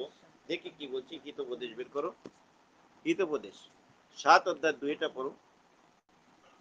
আমার আজ্ঞা সকল পালন করো, জীবন পাইবে। আমার আজ্ঞা সকল পালন করো, আমার আজ্ঞা সকল পালন করো, জীবন পাইবে। নয়নতারা নাই, আমার ব্যবস্থা আমার রক্ষা করো। ব্যবস্থা রক্ষা করো। সেখানে বলছে আমার ব্যবস্থা রক্ষা করো, আমার আজ্ঞা সকল পালন করো, জীবন পাইবে। আজকে আমরা করলাম জীবনের উদ্দেশ্যে ঈশ্বরের কাছে গেছি। ধন সম্পত্তি বিশেষ সম্পত্তি তার কাছে আছে। আজকে সমস্ত কিছুর থেকে বাঁচার জন্য বলছে, যখন তোমার ভিতর সেই ফাঁদ আসবে, ফাঁদ থেকে তোমাকে কে রক্ষা করবে? আজকে একমাত্র ঈশ্বরই আমাদেরকে সমস্ত কিছু রক্ষা করতে পারে। তাই আজকে পরমেশ্বরকে আমরা ধন্যবাদ দেবো যে এই অভিজ্ঞতা আমাদের জীবনের জন্য প্রতিদিন যেন আমরা চিন্তা করতে হবে আমাদের পরিবারের জন্য, আমার পরিবারের জন্য, যে আমি ঈশ্বরের অনুগ্রহ আমাদের জীবনে কত প্রয়োজন। আজকে আমার পরিবারের জন্য আমরা যেন পরিবারকে যেন সঠিক জায়গায় নিতে পারি, এটা হচ্ছে সবচেয়ে বড়। আজকে পরমেশ্বরকে আমি ধন্যবাদ দেব যে এই সুন্দর আমাদের সময় দিয়েছে। প্রভু এই আশীর্বাদ করুক যে আমরা যেন প্রত্যেকেই আমার পরিবারের জন্য আমরা প্রার্থনা করতে পারি। পরমেশ্বর আমাদেরকে এই সুযোগ করে দিয়েছে। আজকে আমরা এই সময় আমরা প্রার্থনায় যাব, পরমেশ্বরকে ধন্যবাদ দেব। আমরা সৃষ্টি হয়েছি ঈশ্বরের গৌরবের জন্য। আজকে আমরা সৃষ্টি হয়েছি কার জন্য? ঈশ্বরের ঈশ্বরের গৌরবের জন্য আমরা সৃষ্টি হয়েছি। গৌরবের জন্য। আজকে প্রথমে আমরা পরমেশ্বরকে ধন্যবাদ দেব এই সময়ের জন্য। আমি প্রথমেই আমি ঈশ্বরের গৌরব, আমরা প্রতিদিন আমরা যেন ঈশ্বরের গৌরব করতে পারি। কত সুন্দরভাবে ঈশ্বর আমাদেরকে এই পৃথিবীটাকে সৃষ্টি করেছে, কত সৌন্দর্য দিয়ে তার অভিজ্ঞতা জ্ঞান দিয়ে সৃষ্টি করে মানুষকে সৃষ্টি করেছে। আমরা সেই অভিজ্ঞতা আমরা বুঝতে পারি এবং আমরা সব থেকে বড় জিনিস ঈশ্বরকে ধন্যবাদ দেয়া। আজকে প্রভুকে ধন্যবাদ দিই। প্রভু আজকে আমাদেরকে প্রার্থনা করতে সাহায্য করুক। আমরা এই পৃথিবীর সৃষ্টিকে আমরা প্রথমে আমরা প্রার্থনা করব। আমি প্রথমেই আমি ঈশ্বরের ধন্যবাদ দেব। আজকে মনে হয় গীতা সেনাপতি নেই না? গীতা সেনাপতি আজকে মনে হয় গীতা সেনাপতি নেই। শুনতে পাচ্ছ আমার কথা? হ্যাঁ আমি তো শুনতে পাচ্ছি। এই একটা ফোন আসলে পরে আমার এইরকম ডিস্টার্ব হয়, কি বলবো, সকাল থেকেই ফোনে আমাকে সবাই খোঁজে। আচ্ছা কোহেলি আছে? কোহেলি কোহেলি আছে? আছি uncle। হ্যাঁ হ্যাঁ কোহেলি, uncle, তুমি আছি। এই এই পৃথিবীর সৃষ্টিটাকে তুমি এই তরুণকে কালকে বারণ করেছি, তুই এই 9টার মধ্যে তুই প্রার্থনা চাইবি না, কালকে বারণ করে দিই। সে সত্য সেই ফোন করছে, বাড়িতে এসে বলো আমি সব সময় কি বলবো, যেন প্রয়োজন আছে তোদের, আমি জানি, আমি তাকে বারণ করলাম, আরে তোর প্রয়োজনটার থেকে প্রয়োজন দরকার, তুই এর মধ্যে থাকা। এই সে ফোন করে বসে আছে। কইলেই তুমি দেশের সৌগৌরবের জন্য প্রার্থনা করো, আমি এই ফোনটা আমি ওটাকে একদম বন্ধ করে দেবো। হ্যাঁ ঠিক আছে। হ্যালো, বৃষ্টির জন্য প্রার্থনা করব? হ্যাঁ সৃষ্টির জন্য প্রার্থনা করো কহিলি। আচ্ছা ঠিক আছে আঙ্কেল, ঠিক আছে। জয় বিষ্ণু, সকলকে জয় বিষ্ণু। হে মহান পরমেশ্বর, হে সর্বশক্তিমান মহান যিশু রাজা, আমি তোমাকে ধন্যবাদ জানাই পরমেশ্বর। আজকের এই সুন্দর সকাল তুমি আমাদের প্রত্যেককে একত্র হতে এবং এই পৃথিবীকে নতুন ভাবে দেখতে তুমি সাহায্য করেছো। আমি তোমাকে ধন্যবাদ জানাই প্রভু। তোমার বাক্যের দ্বারা আকাশ পৃথিবীর সমস্ত কিছু, পিতা ক্ষুদ্র থেকে মহান সমস্ত কিছু তোমার সেই জনি পবিত্র ফোনটা করলো আবার। বাক্যের দ্বারা সৃষ্টি করেছো প্রভু। আমি তোমাকে ধন্যবাদ জানাই প্রভু। তোমার সেই মহান সৃষ্টিকে আমি গৌরব দিই প্রভু। তোমার ধন্যবাদ করি, তোমার প্রশংসা দিই, তোমার মহিমা দিই প্রভু। তোমার সৃষ্টির জন্য প্রভু তুমি নিজ হস্ত করে নিজ প্রতিমূর্তিতে প্রভু যিশু তুমি আমাদেরকে বানিয়েছো। তোমার সেই নিজস্ব প্রাণ বায়ু দিয়ে প্রভু তুমি আমাদেরকে জীবন্ত করেছো। প্রভু আমি তোমাকে ধন্যবাদ দিই প্রভু। যখন আমরা পাপের মধ্যে চলে গিয়েছিলাম প্রভু, তুমি আবার সেই তোমার প্রেম দিয়ে প্রভু তুমি আমাদেরকে অনন্ত জীবনের অধিকারী করেছো। তোমার সেই শ্রেষ্ঠ প্রভু সৃষ্টিকে। তাই আমি তোমাকে ধন্যবাদ করি প্রভু, তুমি মনুষ্যকে শ্রেষ্ঠ বলেছ প্রভু। আমরা যেন তোমার সেই প্রেমকে প্রভু আমরা রক্ষা করতে পারি। প্রভু তুমি যে আমাদেরকে প্রেম করেছো পরমেশ্বর, আমরাও যেন তোমাকে সেই প্রেম করতে পারি প্রভু যিশু। আর তোমার সেই প্রেমকে যেন দিকে দিকে মানুষের মধ্যে পৌঁছে দিতে পারি প্রভু। প্রত্যেক চক্ষু প্রত্যেক কর্ণ যেন প্রভু জানতে পারে প্রভু তোমাকে, তোমার প্রত্যেকটা সৃষ্টিকে তুমি আশীর্বাদ করো পিতা পরমেশ্বর। আমি তোমাকে ধন্যবাদ জানাই প্রভু, তুমি মহান আর তুমি একমাত্র আশ্চর্য কার্যকারী প্রভু। তুমিই পারো প্রভু প্রত্যেকটা সৃষ্টিকে তুমি মনোনীত করতে প্রভু।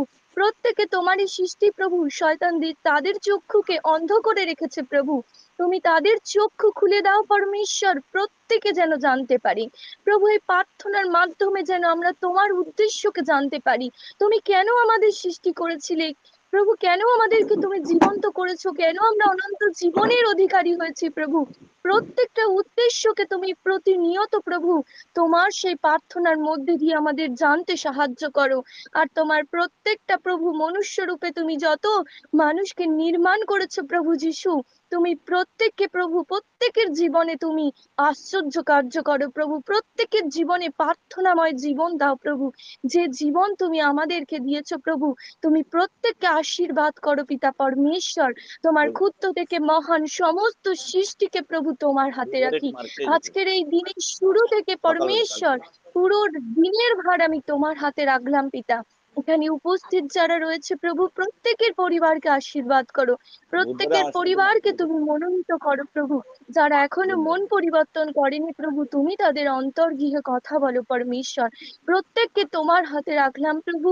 আজকের এই প্রার্থনা প্রভু তুমি যা যা বচন দিয়েছো পিতা পরমেশ্বর, প্রত্যেকটা বচন যেন আমাদের প্রত্যেকের জীবনে থাকে প্রভু, কার্যকারী হয় প্রভু।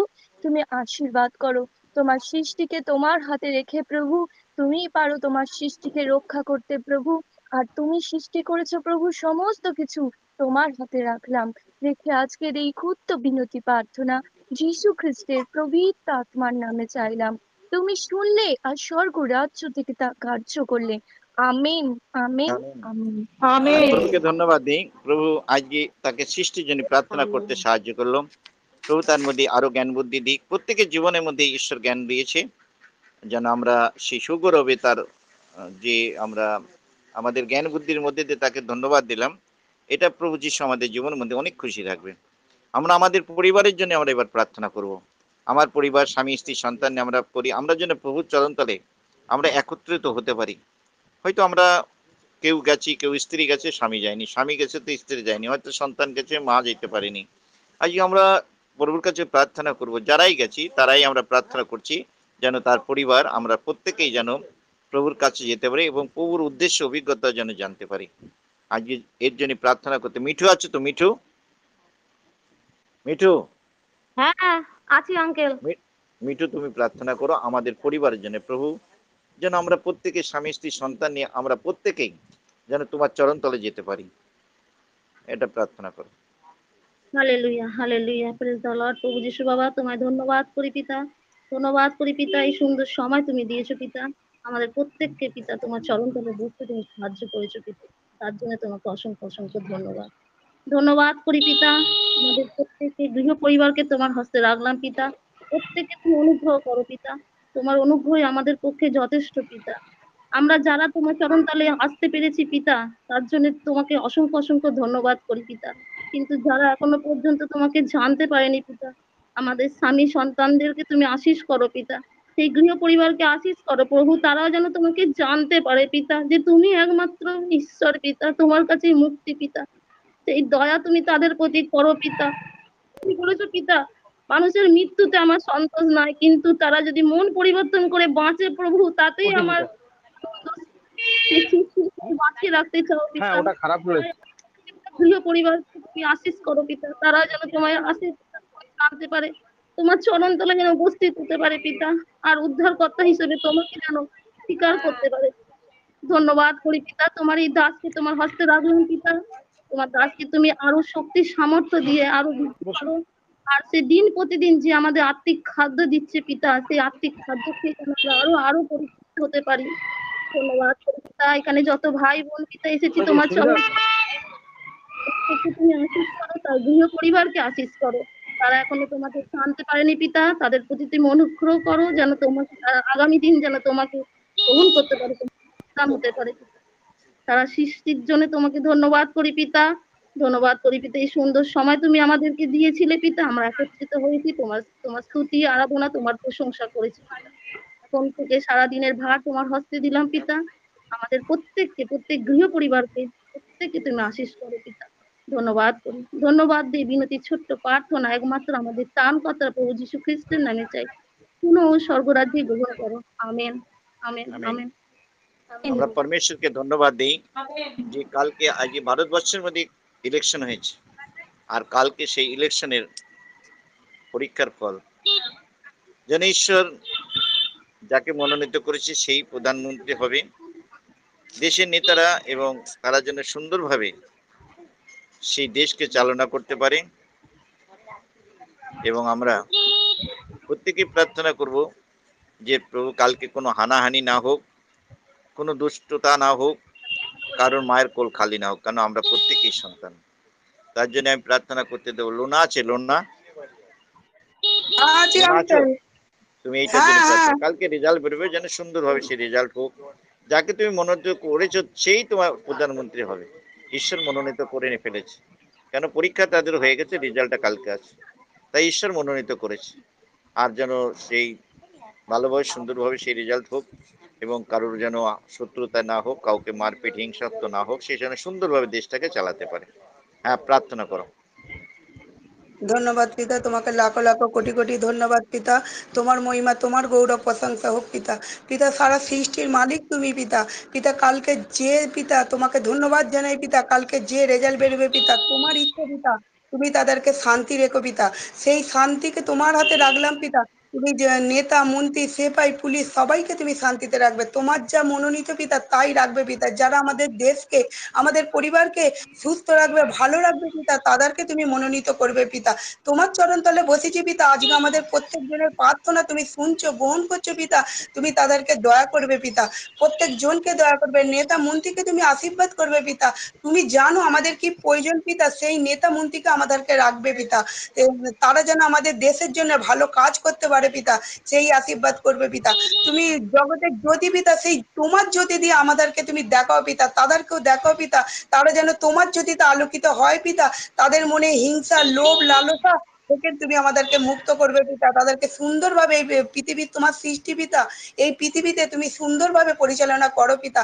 তুমি সারা সৃষ্টির মালিক পিতা, তুমি এই পৃথিবীকে, এই দেশকে তুমি পরিচালনা করো পিতা। যেন কোনো হানাহানি, কোনো হিংসা, লোভ না আসে পিতা, যেন কোনো মায়ের কোল খালি না হয় পিতা, যেন শান্তিপূর্ণভাবে রেজাল্ট বেরোয় পিতা। তোমার যাকে মনোনীত পিতা তুমি তাকেই রাখো পিতা। পিতা, তোমার সৃষ্টিকে তুমি ধ্বংস হতে দিও না পিতা, শয়তানের হাত থেকে আমাদেরকে রক্ষা করবে পিতা। ধন্যবাদ জানাই পিতা, তুমি প্রত্যেক জনের প্রার্থনা শুনছো পিতা, গ্রহণ করছো পিতা। তুমি স্বর্গ থেকে তুমি সাহায্য করবে পিতা, আমাদের মধ্যে আসবে পিতা। তোমাকে ধন্যবাদ জানাই পিতা, তোমাকে লাখো লাখো কোটি কোটি ধন্যবাদ। আমাদের প্রার্থনা শুনলে, গ্রহণ করলে পিতা, তার জন্য তোমাকে ধন্যবাদ। এই প্রার্থনা একমাত্র ত্রাণকর্তা সর্বশ্রেষ্ঠ মান প্রভু যীশু খ্রিস্টের নামে জয় হোক, আমিন। আমিন। আমরা পরমেশ্বরকে আমেন। ধন্যবাদ দিই। এই সকাল থেকে প্রভু আমাদেরকে এই সুন্দরভাবে একটা সময় করে দিয়েছিল, আর আমরা প্রত্যেকেই আমরা পরমেশ্বরকে আজকে ধন্যবাদ দিই যে প্রভু সুন্দর কিছু জানতে আমাদের সাহায্য করলো। আমরা ঘর পরিবার আছে, সংসার আছে, আমরা পরিবারের মধ্যে দিয়ে ঈশ্বরের সঙ্গে কতটুকু আমরা তার সঙ্গে থাকতে পারবো, কতটা গমনাগমন করতে পারবো। মিখাই 6:8 বলেছে যে তুমি নম্রতা হয়ে তুমি শুধু আমার কাছে গমনাগমন, এর ব্যতিরিক্ত আমি কিছু চাই না। প্রভু আমাদের কাছে হোমযোগ্য বলিদান কিছু চাই না, প্রভু চাই যে তার সঙ্গে আমরা যেন গমনাগমন করতে পারি। আজকে প্রভুকে ধন্যবাদ দিই, প্রভু আজকে আমাদেরকে এই সকাল দিয়েছে, আর আমরা একত্রিত হতে পেরেছি। প্রত্যেকের জন্য প্রার্থনা করি, প্রত্যেক পরিবারের জন্য আমরা প্রার্থনা করি। আমি প্রত্যেক পরিবারকে তোমার হাতে রাখি প্রভু। আজকে এখানে যারা উপস্থিত হয়েছে প্রত্যেককে তোমার হাতে রাখবো প্রভু। আমরা প্রার্থনায় যাই, পরমেশ্বরকে ধন্যবাদ দিই। প্রভু যিশু, তুমি সারা সৃষ্টির মালিক প্রভু, তোমাকে আমরা গৌরব প্রশংসাই রাখি প্রভু। আজকে প্রভু তুমি যে সুযোগ করে, যে এটা তোমার উদ্দেশ্য, তোমার ইচ্ছা, আমাদের উদ্দেশ্য নয় প্রভু, আমরা কিছু করতে পারি না। আজকে এতটুকু সময় যে তুমি আমাদের জন্য ধার্য করেছো, এটা প্রভু তোমার কাছে প্রভু আমরা জ্ঞাত স্বীকার করি প্রভু, কৃতজ্ঞতা স্বীকার করি যে প্রভু তুমি আমাদের মতন মানুষকে তুমি মনোনীত করেছো, এবং আমরা তোমার চরণতলে বসে এই সুন্দর সুযোগ আমরা পেয়েছি। আমরা প্রভু তোমাকে ধন্যবাদ দিই।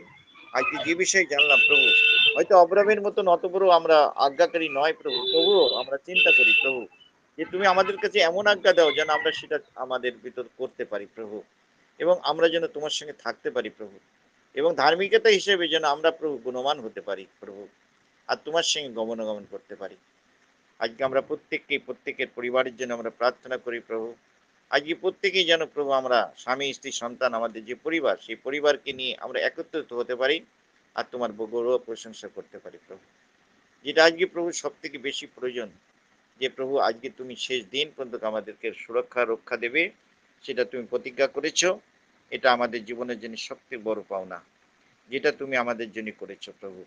আজকে তোমাকে আমি ধন্যবাদ দেব। এই সকালে সবারই ঘর পরিবার সংসার মধ্যে তুমি আশীর্বাদ করো, তাদের জীবন জীবিকার মধ্যে আশীর্বাদ করো, পরিবারের মধ্যে স্বামী স্ত্রী সন্তান প্রেম ভালোবাসায় আশীর্বাদ করো প্রভু, সন্তানদের জ্ঞান বুদ্ধি তার লেখাপড়ার জীবন আশীর্বাদ করো প্রভু, ক্ষেত্রের মধ্যে চাষবাসের মধ্যে উন্নত করো প্রভু। ও পিতা পরমেশ্বর, যারা ব্যবসা করে ব্যবসা উন্নত করো, যারা চাকরি করে তাদের প্রমোশন দাও প্রভু। আজকে তোমার হাতে রাখবো পিতা, আমরা আরোগ্য আমাদের জীবন দাও, আশীর্বাদ করো, আর তোমার গৌরব প্রশংসা করার স্বার্থে আমরা প্রার্থনা করব। আমরা বিশেষ করে প্রার্থনা করি প্রভু এই 6 জনের জন্য। পিতা পরমেশ্বর, একটা গৃহ জীবন্তেশ্বরী গৃহ, যা তোমার রক্ত দিয়ে খরিদ করা প্রভু, প্রভু যেটা তোমার মণ্ডলী, তোমার মস্তিষ্ক, আজকে সেই মণ্ডলীকে প্রভু তুমি আমাদের দিয়েছো। আর 40 বছর আজকে যাপন করার পর আজকে সেই বছরটাকে আমরা, সেই দিনটাকে আমরা উদযাপন করব প্রভু। আজকে ধন্যবাদ দিই পিতা পরমেশ্বর, যে দাস আছে তাকে তোমার হাতে রাখলাম প্রভু, তার উদ্দেশ্য নয় প্রভু, তুমি তার মধ্যে প্রকাশিত হয়েছো, তাকে তুমি মনোনীত করেছিলে সেই মণ্ডলী পরিচালনা করার জন্য। আজকে আমরা যারা সেই ভবনে যাই, আমরা প্রত্যেকেই তোমার সদস্য, প্রত্যেকেই তুমি আমাদেরকে মনোনীত করেছো প্রভু। আজকে প্রত্যেকেই আমাদের সেই অধিকার আছে, এবং আমরা সেই অধিকার সহকারে এই দিনটাকে আমরা যেন পালন করতে পারি প্রভু। প্রত্যেকেই যেন আমরা অধিকার তো নিতে পারি, এবং আমরা যেন একে একের সঙ্গে সহযোগিতার মাধ্যমে আমরা সেই মণ্ডলী, সেই পরিষেবাকে আমরা যেন সুসম্পন্ন করতে পারি প্রভু। অর্থ এবং সেবা এবং কার্যকারী যা যা ব্যবস্থাপনা নেওয়া হয়েছে, প্রত্যেকটা কাজের মধ্যে তুমি সাহায্য করবে প্রভু। যা যা আয়োজন, প্রত্যেকটা আয়োজনের মধ্যে তুমি আশীর্বাদ করবে। আমরা যেন সেই সমস্ত প্রার্থনার পর তৃপ্তিময় যে খাদ্য প্রভু তুমি আয়োজন করেছো, তার মধ্যেও তুমি আশীর্বাদ করো। আমরা যেন ওই দিনটাকে খুব আনন্দ উল্লাস করতে পারি প্রভু। প্রভু তোমার বাক্যতে বলছো বছরে 3 বার তুমি আমার জন্য উৎসব করো প্রভু। আমি ধন্যবাদ দিই যে এই উৎসবে আমাদের ওই দিনটা আমাদের কাছে বিরাট বড় একটা উৎসব, আমাদের এই দিনটাকে বড় একটা দিন আমাদের কাছে, যে এই উৎসব প্রভু তোমার উপস্থিতি থাকবে, এবং যারা দাসেরা আসবে প্রভু ধন্যবাদ দিই। দার্জিলিং থেকে 9টা ফাদার আসছে প্রভু, তোমাকে ধন্যবাদ দিই।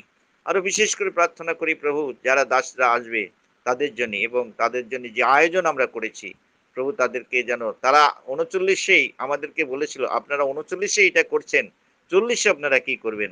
আমরা বলেছিলাম আমরা এর থেকে দ্বিগুণ করব। আমাদের সেই পরিষেবা দিয়েছো প্রভু। আমরা যারা আজকে সেবামূলক কাজ করছি প্রত্যেককে আশীর্বাদ করো প্রভু। আমরা যেন কখনো কারোর বিরুদ্ধে কিছু নাই প্রভু, যেন এক মর্মে এক চিত্তে আমরা যেন সেটা করতে পারি। কি মনোহর তোমার বাইবেলে 33 অধ্যায় 1-এ বলেছে, কি মনোহর একে ব্রাদার একের সঙ্গে থেকে তারা করছে প্রভু। এই বাক্য আমাদের জীবনের মধ্যে সিদ্ধ লাভ হোক, আর আমরা সেই কাজের মধ্যে দিয়ে সহায়তা পাই যেন। আর প্রভু বিশেষ করে প্রার্থনা করি প্রভু, জল বাদল বৃষ্টি প্রকৃতি সবই তোমার, তোমার কাছে আমরা বিনতি প্রার্থনা করব প্রভু। এই 3 দিন প্রভু তুমি সেরকম কিছু জল দিও না যে প্রভু সেই রাস্তাঘাটের মধ্যে জল হয়ে সেই সেবার কাজের হানি হোক। আমরা বিশ্বাস করি যে প্রভু তুমি এই 3 দিন আমাদের জন্য, আমাদের গরম গরম হোক আমরা সহ্য করব, কিন্তু প্রভু সেই ব্যবস্থার মধ্যে মানুষ সেখানে আসবে, তারা যেন সুন্দরভাবে সেখানে উপস্থিত হতে পারে প্রভু। আমাদের এই প্রার্থনা তুমি শুনো। তুমি প্রভু, তুমি তোমার দুধেদের প্রার্থনা শুনেছিলে, বর্ষা তুমি বন্ধ করেছিলে প্রভু। তুমি তোমার কাছে যখন আমরা বিনতি প্রার্থনা করি প্রত্যেকটা প্রার্থনা তুমি উত্তর দাও। আমরা আজকে যে প্রার্থনা করলাম এটা সঠিক এবং একদম সঠিক সিদ্ধান্ত। তুমি আমাদেরকে গরম দেবে আমরা সহ্য করব, কিন্তু বৃষ্টি 3 দিনের জন্য দিয়ে না। হ্যাঁ প্রয়োজন আছে, মানুষের জন্য এই জল বৃষ্টির প্রয়োজন আছে, কিন্তু প্রভু তুমি আমাদের জন্য প্রভু চারিদিকে বৃষ্টি হোক প্রভু, এটুকু জায়গা তুমি ছেড়ে দিতে পারো। আমি তোমার কাছে আমি বিনতি প্রার্থনা করলাম প্রভু। আমি দাসে এবং আমার ভক্তদের নিয়ে আমি বসেছিলাম আজকে প্রভু। আজকে মণ্ডলীর জন্য যে প্রার্থনা করলাম তুমি শুনেছ। তোমার এই ভক্ত দাস দাসী প্রত্যেকের জন্য তুমি আশীর্বাদ করো, আজকে তুমি গ্রহণ করো। আমি ধন্যবাদ দিই ছোট বিনতি প্রার্থনা যীশু খ্রিস্টের নামে চাই, আমেন। আমেন। আসো আমরা থ্যাংক ইউ আমেন। পরমেশ্বরকে আমরা থ্যাংক ইউ জানাই। Amen. Thank you Jesus, Thank you, Thank you, Jesus. Thank you, Jesus. Thank you, Jesus. Hallelujah. Hallelujah. Hallelujah.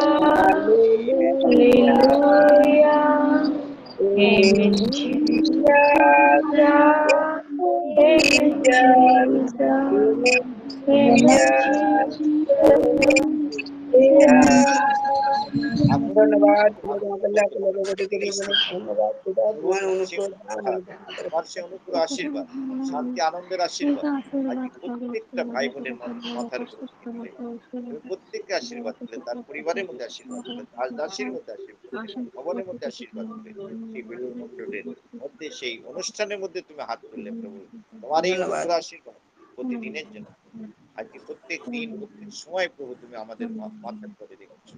আমি ধন্যবাদ দিই প্রভু, যত ভাই বোনের ছিল প্রত্যেককে তার পরিবার, স্বামী, স্ত্রী, সন্তান, প্রেম, ভালোবাসায় তুমি আশীর্বাদ করো। আর এই দিনটা এই সময়টা আমাদের জন্য প্রভু যতটুকু দিয়েছো প্রভু, হাজার কাজের মধ্যে দিয়েও প্রভু তুমি আমাদের সহযোগিতা করো, আমরা যেন তোমার চরণতলে বসতে পারি প্রভু। আমি তোমায় ধন্যবাদ দিই যেন আমাদের জীবনের তুমি প্রত্যেকটা মানুষের মনোবাঞ্ছা তুমি পূর্ণ করো। কখন করো? যখন আমি নহর মতন হতে পারবো, যখন আমি ধার্মিকতা হতে পারবো, যখন একটা সিদ্ধ মানুষ হতে পারবো, আর তখন তুমি এবং গমনাগমন করবো, তখন তুমি আমাদেরকে সেই আশীর্বাদ দিয়েছো। তো আমি তোমায় ধন্যবাদ দিই, এই বিনতি প্রার্থনা যিশুর নামে চাই, অনুগ্রহ করো, কার্য করো, আমেন। আমেন। সকলকে জয় যিশু। সবাইকে জয় যিশু।